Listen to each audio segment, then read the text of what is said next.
All right, good afternoon, everyone. Happy New Year. Welcome back to the weekly webinar. We hope you had a nice break over the end of December, and we're glad to be back with you again to talk about brain health and all the great work we're doing here at the KU ADRC. I'll ask that everyone please mute yourselves while our speaker is presenting, and you can, of course, choose to have your camera on or off.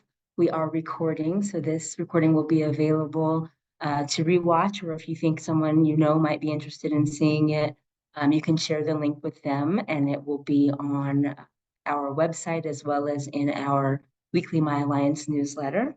If you need closed captioning, there's a button at the bottom of your screen you can click on that says Show Captions. So I believe those are all of the housekeeping notes for today. So next, I will introduce our presenter for today. Dr. Eric Vidoni is the Director of the Outreach, Recruitment, and Engagement and Education Corps for the University of Kansas Alzheimer's Disease Research Center. He is also an associate professor in the Department of Neurology at KU Medical Center. Dr. Vidoni got his Bachelor of Science in Kinesiology from the University of Illinois, Urbana-Champaign in 2001. In 2008, he completed his MSPT and PhD as part of a joint curriculum at the University of Kansas. And as the core director, he connects communities, providers, and researchers to support dementia-capable care and research in the region.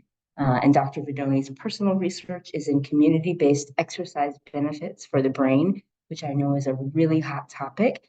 And so Dr. Vidoni is going to talk with us about the COMET study today. Thank you very much, Dr. Vidoni. I'll turn it over to you. Thank you, Kelly G. Can you hear me okay? Hear you perfectly. Great. And can you see me okay? I can see you and your screen. The screen, perfect. Okay.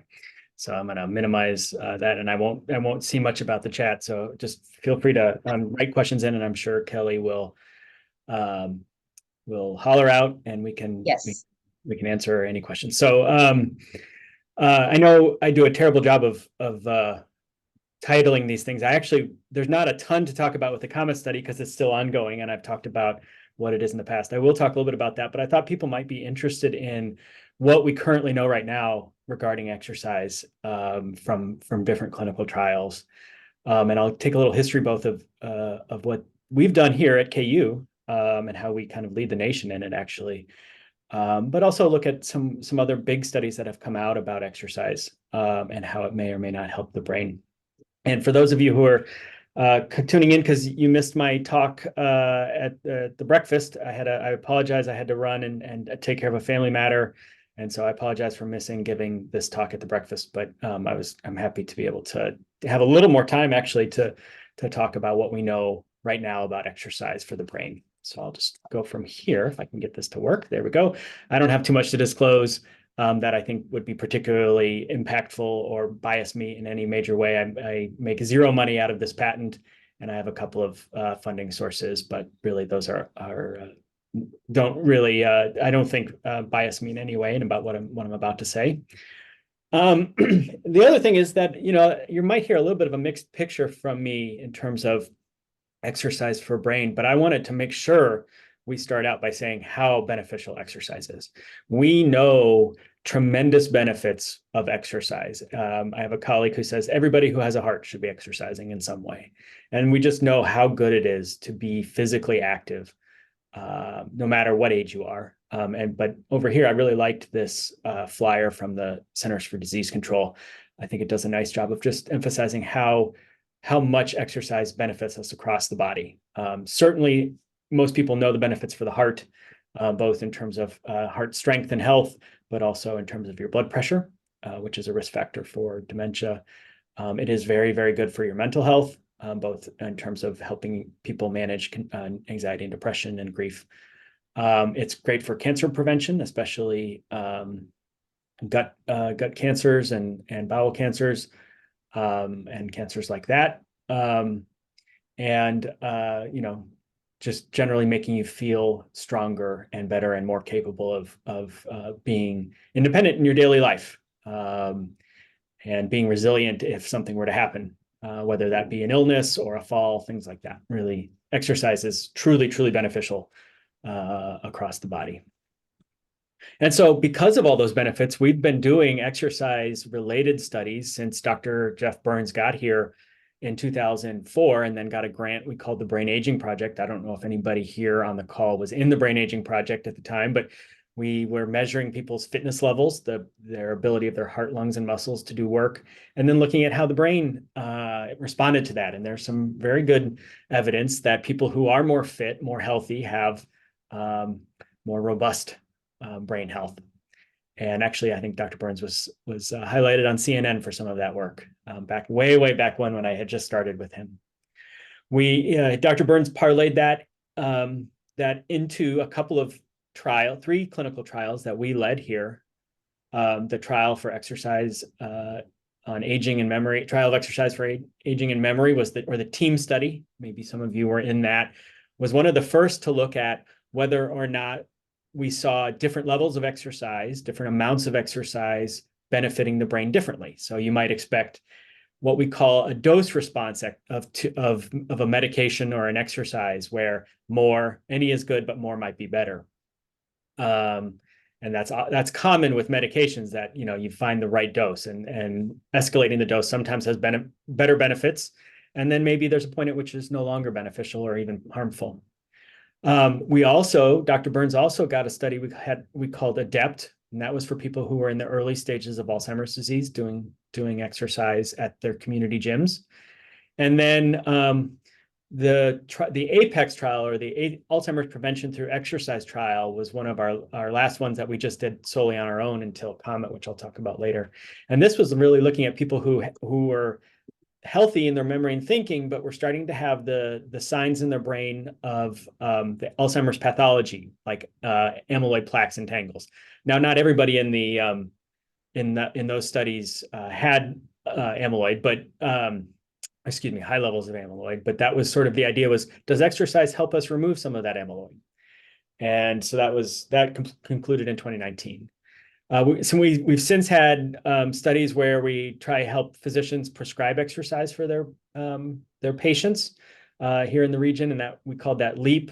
And then we were part of two big exercise studies called RRAD and IGNITE, and those had multiple sites across the country. I'll talk a little bit about what we're finding from those, and you might have been part of those. And then I'll finish up with COMET, which is our ongoing comparison of endurance exercises like walking and cycling or ellipticaling versus weight training or resistance training. And that's our ongoing study now that we're enrolling for. Just briefly, for those of you who weren't in it, the TEAM study was one of our first ones, and we put people into 4 different groups. People who just didn't change their activity at all, who did half the recommended daily or recommended weekly amount, which is 150 minutes a week. So they did 75 minutes a week of walking, a group that did 150 minutes a week of walking, and then a group that did 225 minutes a week of walking, or 150% of what is typically recommended. And we did that over 26 weeks. And every scientist loves to throw a graph in. I promise I won't have too many of those. But what we found was that the more you walked, certainly the fitter you got, as you might expect. Your ability of your heart, lungs, and muscles improved in that dose response manner that we call, as we say. So no walking or no change in what you usually do actually decreased your fitness. And then in these blue squares here, we saw an increase in your fitness level for every increase in the amount of exercise you did. Some types of memory and thinking improved no matter what, and some seem to improve a little bit in that dose response fashion as well. So something we call visual spatial processing. This is kind of what I think of when I think of visual spatial processing. It's taking in information about your world and trying to act on it. So how do you differentiate between East 73rd and East Truck 73rd, and amongst all those other things that you're seeing on that road sign on the bottom left? Or how does your brain differentiate the command to stop and the shape that you commonly associate it with, that hexagon or that octagon, but then it's green? Or this incredible picture from I think it's Mexico City or somewhere in Mexico, of just absolute roundabout chaos there. So all of these things take our ability to take in for information, especially visually in the world, but take in information and process it and act on it, right? And exercise, there's a fair amount of evidence that exercise, especially walking, is fairly good for this kind of thinking. Pretty important thinking for being out in the world and doing things. And the team study that we did supported that. One of the more recent studies we were a part of, called the RRAD study, was 4 sites across the country, looking at people who had high blood pressure or blood pressure control problems, because it is a risk factor for dementia. And it was a 2-year intervention, and we compared taking a little bit more aggressive medication approach to it versus exercise, versus both the medication and exercise versus what you would normally do. And we had 480 people across these 4 different sites that you can see below here. Unfortunately, it's not published yet, and we're so you guys are kind of getting a peek behind the curtain here. But it didn't really show a lot of cognitive benefit. Exercise and drug groups were able to change blood pressure and their cholesterol. The drug groups, the groups that took medications to lower their blood pressure and cholesterol, lowered it more. So, drugs work, and it's an important part of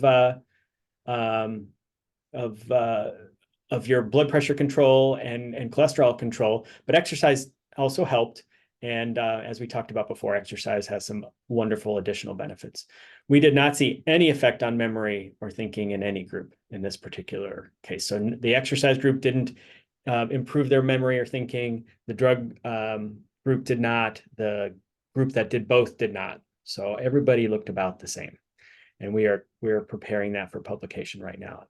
We're working with the other 4 sites to get that ready for publication. But a little bit of a bummer, because we have seen in a study called Sprint Mind, which was a massive study of blood pressure control, that controlling your blood pressure is potentially beneficial for reducing your risk for converting or developing memory changes. And there was a study called Sprint Mind that showed that. So blood pressure control is really important for your brain. We know that from very, very large studies, but it does not appear that a couple of years of controlling your blood pressure necessarily improves your cognition, for example, or that exercise does, at least in that study.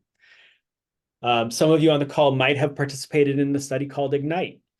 This was another study where we were one of 3 sites, and it was 1 year of endurance exercises like walking. And this is really designed to be the definitive test of whether or not walking type exercises or endurance type exercises really improve cognition for the brain. We've seen a lot of smaller studies, 50 people, 100 people that have shown that. This was designed to be the definitive trial, more or less. And so there were 640 people in it. And we had groups that did stretching and toning, which is a different kind of exercise we think is really good for the body, but different than endurance training. And versus people that did 150 minutes a week. And remember, that's the normal prescription from almost all public health bodies. And then people who did more, 225 minutes a week. And we are still analyzing that data as well. This one hit right in the middle of COVID. It was a little bit of a challenge as we were, we had everybody in and we're trying to navigate. COVID was a problem. There are over 1 million pieces of data that are being curated right now and double checked. And we're hoping to have some results by February. And I'm hearing that there are some potentially exciting changes we're seeing. So the way this works is that we can start looking at changes in our data, but as the scientists, we're blinded to this. We don't actually know what the groups are. So it just says A, B, and C. And so we are hearing that there's a group difference, maybe a change in memory and thinking, possibly, and we're still curating a little bit of the data, but we actually don't know which groups yet. We just know that A or B or somebody has changed significantly over the course of the intervention. So we're hopeful that will hold and that we'll see something exciting. So you get a little bit of insider information there. although not a ton of information because we don't know which group is which.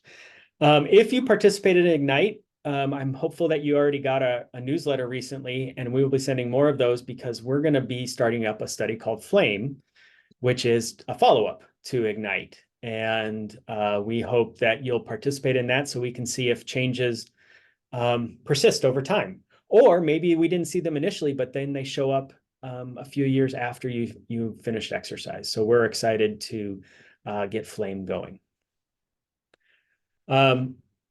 One other study that was really big that came out, again, was a little bit of a bummer, was what was called the MEDX study. This was a study out of Washington University in St. Louis. And they looked at pairing mindfulness, like meditation or quiet contemplation, with exercise. So people would practice both, or one or the other, or neither. And you're hearing this a lot. We do a lot of what we call these 2x2 studies, where we have two different kinds of exercise, or two different kinds of intervention. Could be exercise, like aerobic exercise or walking, and mindfulness. Or, for example, in the RRAD study, it was the medication control of blood pressure and or exercise. So we do a lot of these 2x2 studies. And in this case, MEDX did mindfulness with exercise, mindfulness without exercise, exercise without mindfulness, and then education program. And they did 6 months of exercise and then monitored people for another 12 months. It was another large, very, very large study. And I know this is kind of busy. This is their slide, but what I want you to pay attention to mostly is these blue boxes.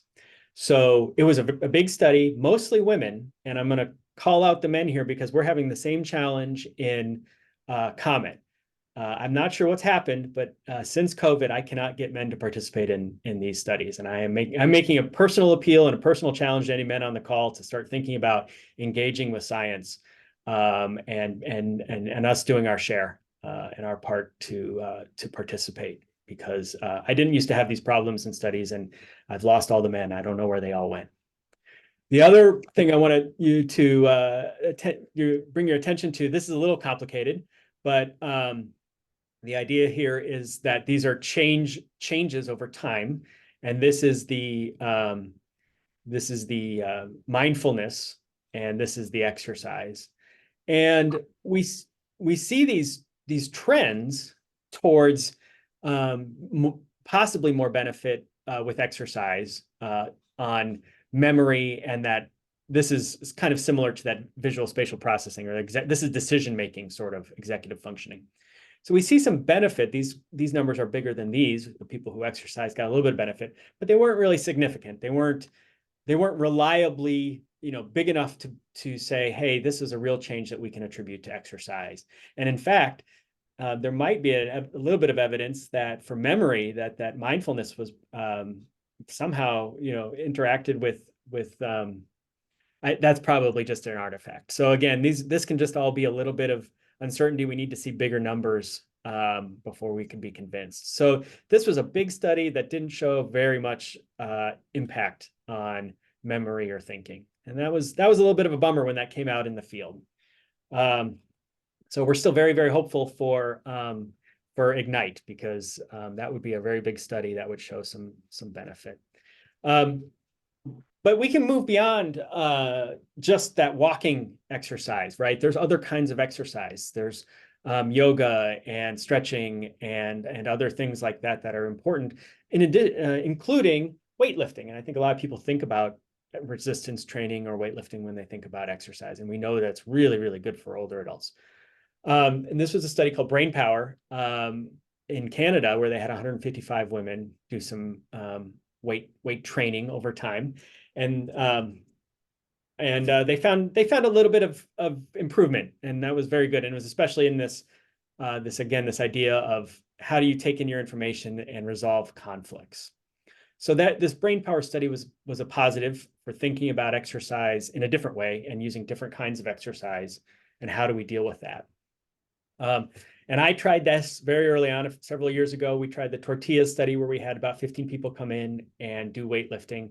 They changed their body, but the study was really designed to show that we could do weight training at Kansas that was too small to see any brain effects. And we used this to then argue that we could do the COMET study. And so some of you may be familiar with this. Some of you may be in the COMET study. It's an ongoing study where we're looking at the independent and combined effects of endurance exercise like walking or elliptical or cycling and weightlifting or weight training. And so some people are doing both. Some people are doing one or the other, and some people are doing a third type of exercise that we think is really beneficial as well. It's more of we call it a core infusion training, where we do a lot of core strengthening in terms of your abdominals and all of the things that help keep you upright and balanced and strong in your daily life, as well as doing some additional flexibility training and balance training. And we have 280 people. We're just at about 200 now, which is exciting. And they're put into, again, one of those 2x2s. So it's resistance training, endurance training, both or neither. But that study's still ongoing, right? So we don't have any real results of it yet, other than to say that we have about 200 people in it. What we're going to learn, what you're going to help us learn if you participate in this, is does resistance training benefit memory and thinking or brain health? Because we're taking pictures of your brain. Is resistance training similar to endurance exercise? Does doing both, like you are told to do by public health figures, benefit your brain more than either alone? Do they do different things? There might be some evidence that those two different kinds of exercise bathe your brain in different kinds of chemicals that are beneficial, or that they do other things that are unique to that kind of exercise. And we don't know how that interacts at all. So we're excited to see the results of COMET when it hopefully will be done in about 2 years. Like in almost all of our studies, what that looks like is we do a baseline where we bring you in and we send you through a whole bunch of visits. And I know it's a lot of visits. I really appreciate everybody who does it. We do memory and thinking tests. We take some blood. We take a picture of your brain. We also put you on a treadmill that almost everybody hates and try and make you walk for as long as you can until you cry uncle. Then we flip a coin, essentially, and we put you into one of those 4 groups. We think all of these groups are important. And in fact, we've stopped having groups where there is nothing, because we don't think that's ethical really anymore. We think that you should be doing some kind of physical activity, no matter what it is. And then we have 52 weeks, basically a year, where everyone goes to a YMCA and works out with some support for a while. And then we have to taper it down because the government only gives us so much money. And we want to make you independent. And so we teach you, we train you, we help get you comfortable with the kind of exercise we want to do. We start boosting it up a little bit to really challenge you. We do some testing again at the middle of the study, and then we test almost all of the things again at the end of the study. And that's kind of the standard recipe for how we do these exercise studies. And I think I'm gonna wind down here. Yeah, we've screened 490. I think we have 160 enrolled, but we have 200 almost now in the study.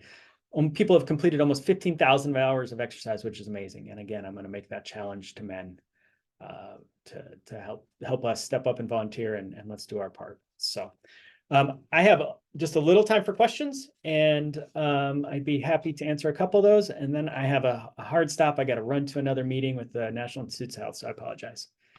No, thank you. Thank you very much. There's a couple questions in the chat. Yeah, so Sherry, COMET is only for 65 and above. Most of our studies of exercise are 65 and older. That tends to be, yeah, thanks, Tina. That tends to be what we do.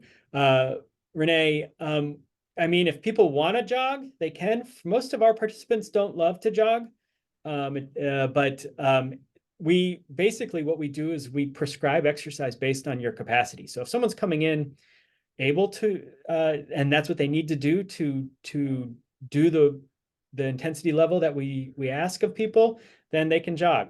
That being said, most people who are capable of jogging are generally too fit to be in our study as it is.